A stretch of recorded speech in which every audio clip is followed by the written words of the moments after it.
Hey guys, എന്തൊക്കെയാണ്? സുഖല്ലേ? ഞങ്ങളിപ്പോൾ ഉള്ളത് ശ്രീഷ്മേച്ചൻ്റെ വീട്ടിലാണ് കേട്ടോ. ശ്രീഷ്മേച്ചൻ്റെ ബേബീനെ കാണാൻ വേണ്ടി വന്നതാണ്. ഡെലിവറി കഴിഞ്ഞിട്ട് കുറച്ചായിട്ടോ. അപ്പോൾ ഞങ്ങൾക്ക് ഇന്നാണ് ഇയമോളെ കാണാൻ സമയം കിട്ടിയത്. ഞങ്ങൾ വന്നാൽ കറക്റ്റ് സമയത്താണ് കേട്ടോ. ഇയമോൾ ഇതാ വയറ് നിറച്ച് മയങ്ങി കിടക്കുവാണേ.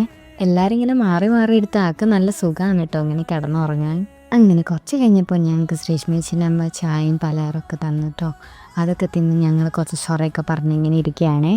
അത് പിന്നെ അങ്ങനെ ഞങ്ങളെ ഗ്യാങ്ങിലെ മൂത്താശ്ശേരിയല്ലേ, അപ്പോൾ കുറേ കഥകളൊക്കെ പറയാനുണ്ടാവും. കുറേ ആയില്ലേ കണ്ടിട്ട്. യമോൾ ഈ ഗ്യാപ്പിൽ ഉറങ്ങാൻ പോയിട്ടുണ്ട് കേട്ടോ. ഞങ്ങളെ ഈ വർത്താനൊന്നും മൂപ്പത്തേക്ക് ഒരു പ്രശ്നമില്ല, നല്ല ഉറക്ക. അങ്ങനെ കുറച്ച് കഴിഞ്ഞ് യമോൾ നീറ്റ് കളിക്കാൻ തുടങ്ങിയിട്ടുണ്ട്. അശ്വതിനെ നല്ല ലൈക്കായിട്ടുണ്ട് കേട്ടോ.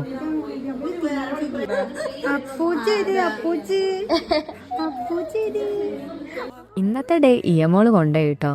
ഒരു ഹാപ്പി ആൻഡ് ചിൽ മൂഡായിരുന്നു. അപ്പോൾ ഇന്ന് അത്രയേ ഉള്ളൂ. Okay, by.